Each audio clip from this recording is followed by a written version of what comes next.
Namaskar, good morning. My name is Angaraj. I'm a space scientist currently working on detectors for NASA's Habitable World Observatory mission. Today I'm going to give a talk on a rather unusual topic that some of you are quite probably wondering. The scientific link between space exploration and your living room. What does that even mean? But trust me, by the end of the talk, it'll all make sense. So with a small background first, NASA and other space agencies like ESA and even ISRO in India, they are working on several different missions. Over the years, they have sent several spacecrafts into space, some small size, some medium size, and some large size, and so on. So just as an example, on my right, that's the Euclid Space Telescope, and on the left is just a CubeSat satellite. The problem with these photographs is that they don't give you a good idea on what the size of these spacecrafts are. So just to show you a person or the scientist standing next to these spacecraft before they were launched. So here it is. You can see spacecrafts can have different sizes. You can have something as big as that. You can have something as small as that. And this is the reason why missions can often be classified as small size, medium size, or large size. Now, the mission that I'm working on is essentially what's called NASA's flagship mission. Now, what flagship mission means is every 10 or 15 years or so, NASA launches something which is essentially their largest mission. For example, in 1990, we first started with the Hubble Space Telescope. So the Hubble was the flagship mission of that decade. Following that, in 2021, we had the James Webb Space Telescope, which was launched at that decade, and that was the flagship mission for that 15 years. Now we have started our groundwork for the next big NASA mission, and that mission is called the Habitable World Observatory, HWO. And this is the mission that I'm currently working towards now. It will be launched in the year 2040. So as you can see, these are very long-term missions. Now, what is this mission and what's so exciting about this? This will be the first mission of this scale that is specifically designed to hunt or detect life outside our solar system. And this is why there's such a big excitement, because this has always been the biggest question for us. Are we alone in this universe? Hopefully, when it's launched after 2040, it'll find life. If it doesn't, you'll never see my face again. But this is not what I'm going to talk about today. So in this mission, there is a big number of people working on different parts of the mission. My team's responsibility is on the detector. So if you look at your smartphones, they all have a detector, most likely a CMOS detector. It's the same technology that is used, obviously far more advanced, for space missions like this. And we are responsible to do our research on detectors that might potentially be used for the HWO mission. Now, space is always exciting. For me to give a talk on space is never a challenge, because in general, people do find space quite exciting, especially when it comes to things like the size. So just as an example, that's our sun. And you all know that our sun is massive. It's much, much bigger than Earth. And to do just a vague comparison of the sizes, that is our Earth. So you can see how big our sun is compared to the Earth. This is obviously not accurate, just a visual representation. This is VY Canis Majoris, one of the largest stars we have discovered so far. And if you ask me how big it is, I'm going to do a size comparison of this star with our sun, okay? And here we go. That is our sun. So you can see how massive things are outside in space. Now, these are the sort of usually things that I give a talk on. Things like dark matter, black hole, galaxies, nebulas, so-and-so, and people find them exciting. And so far, all the talks that I've done so far have been revolving around these. However, today I thought I'm going to step away from this and talk about something slightly different, something probably slightly more important. As I said, many people are interested in space. However, there are people who aren't, and that's fine. Not everyone needs to be excited about space, which is not a problem. But the problem is when we have people, and yes, that is me, we do have people who raise questions like, is space really important for the general public? someone who's just walking down the road, how does space or dark matter or these billion-dollar space missions we send, how is it important to the person who's not involved in science? And that's a good question. I never get angry when people ask me that question. But to answer that, I've designed the talk today, the scientific link between space exploration and your living room. So let's begin then.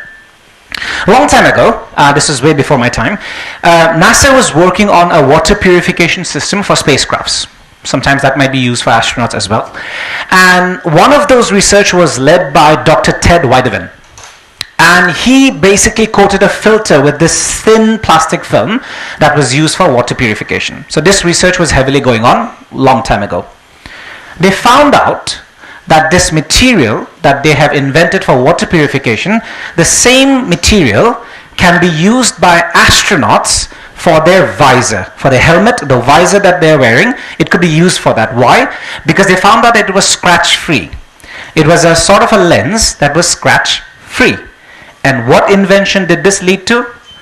All the glasses that you're wearing right now, they are scratch-free. That technology was derived from NASA's technology.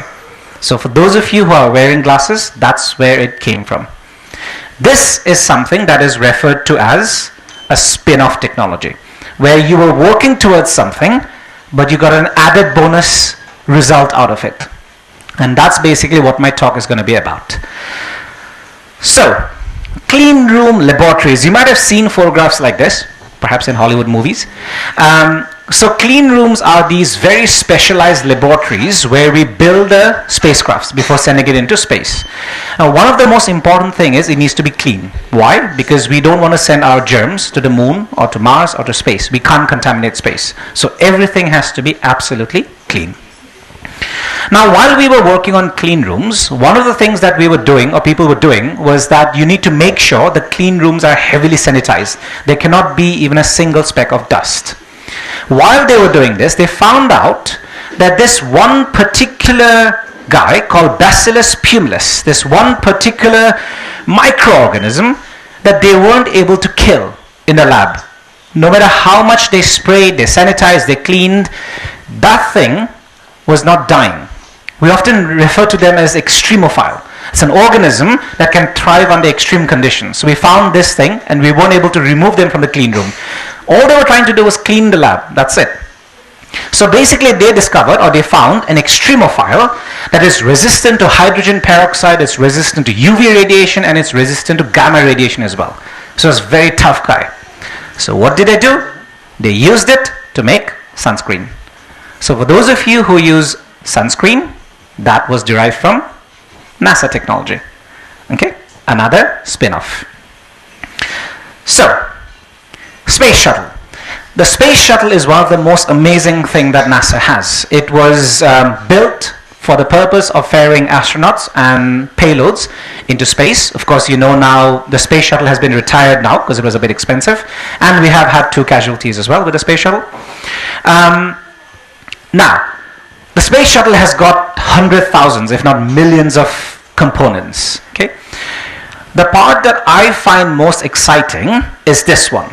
So, in the Space Shuttle, there is a particular turbopump which is essentially the cutting edge of the technology. Okay? It generates around 37 million horsepower. That's how powerful the Space Shuttle was, the turbo was. Now, just to give you an idea, such pumps can empty the spacecraft. So for example, if you have a tank with more than 525,000 gallons of liquid hydrogen in less than 8.5 minutes. That's how powerful it was. Okay? Now, what did this lead to? They found out, at that time there was another issue. Heart patients had a very long waiting list. So before you go for your pacemaker, you have to wait for a while. So what do you do in that waiting time? They found out that the technology that has been used in the Space Shuttle's turbopump, the same working principle can be used to make this device called ventricular assist device. This allowed heart patients in the waiting list to survive. And that technology, again, came from the Space Shuttle. So you can see something that was built for space exploration had a direct impact on saving lives in hospitals. And that was essentially another spin-off from NASA's space shuttle. Now, deep space missions. So one of the things that people at different agencies, not just NASA, in all the other countries that people are working on are deep space exploration. We hope that one day we will send humans beyond the moon. And that's why we call it deep space. Now, of course, there are many challenges. First challenge is you need to make sure the crew is safe and healthy. You have to make sure it's compact, right? We can't send an entire 5-star hotel into space as much as we'd love to. Things need to be compact because they're expensive. And of course, food. If we send humans, they will rely on food. Now, for deep space mission, they were working on this thing called the Controlled Ecological Life Support System. So this is basically where the research was going on how we can have a self-thriving ecosystem in the space mission, in the spacecraft, where astronauts can just regenerate food. Now, while this was going on, a team from NASA was also working on research on microalgae. Now, microalgae, for those of you who are biologists, you would know that they have a lot of advantages. They can be used for food supply. They can be used for oxygen source. They could be used for catalysts, for waste disposal, and so on. So this research was going on to see how we can use this microalgae. And that's when they found out, hang on, these microalgae show a lot of nutrient benefits. And what did that lead to? That led to baby food. So I fell in love in space when I was 6 years old, maybe because of the baby food. But if you use baby food, that technology was also derived from NASA's research. So you can see how we were working towards something, had a benefit on that product that you feed your babies. Okay. Einstein's general and special relativity. I can give a full 3-hour talk on this, but please don't worry, I'm not going to. But to do a very quick course on what Einstein's special relativity is, imagine from the audience I picked 2 people who are 20 years old. They're both 20. I put one of them in the rocket and make that person travel all the way to another planet, but very fast. How fast? Let's say 50% the speed of light. Of course, that's not possible right now, but let's say we made that person travel at 50% the speed of light. The person then turns the rocket around and come back. Let's say the whole journey took the person 2 years in total. Okay, 1 year, 1 year. By the time he or she is back, they'll be 22. But on Earth, many years would have gone past. The reason is because time is relative. And Einstein showed this. And we have shown this through experiments as well. Where when you move fast, or if you're near a very strong gravitational field, time will slow down for you. Great, that's exciting. Whenever I give a talk on Einstein's relativity, people always get excited. But then we always get that question, how does this matter to me? How does this even matter to someone who has no interest in space? And whenever they ask me that question, I always ask them back, how did you come to my house today? And they say, I use GPS. And that makes me laugh, because if we didn't know about Einstein's special relativity, GPS would have been inaccurate, because your satellite is on a different time than the people on Earth. If we didn't know about relativity, every day almost we'll be off by 10 kilometers, I think. But the gist is that our GPS would not have worked if you didn't know about Einstein's special relativity. Finally, so this is one of the first missions I had worked on. This is a space mission, but it's from ground rather than sending something to orbit.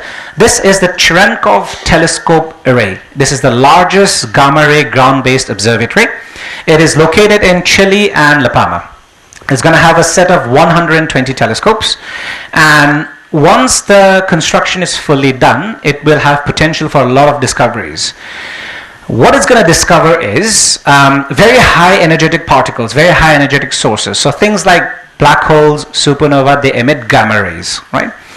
And these telescopes will essentially detect those gamma rays. And when we detect them, we know where the black hole is, we know where the supernova is, and so on. So this was the first mission that I had worked on. Again, my responsibility was the detector, same as what's in your phone. The detector that goes onto the telescope is what I was responsible for. Now remember, this is a pure astrophysical mission.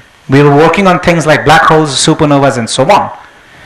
we found out that the experiment that we have built, or the work that we were doing on, the same technology can be used in hospitals to detect thyroid cancer.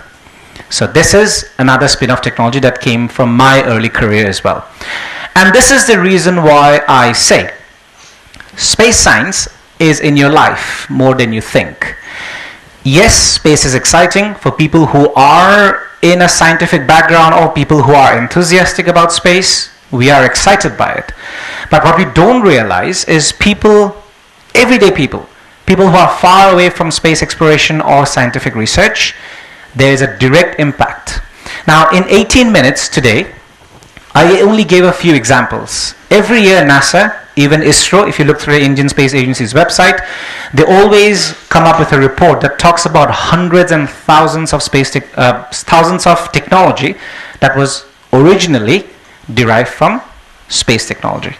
And that is the reason why funding for space exploration is so important. It is not just about exploring space, it's about taking technology and advancement of instrumentation. Thank you.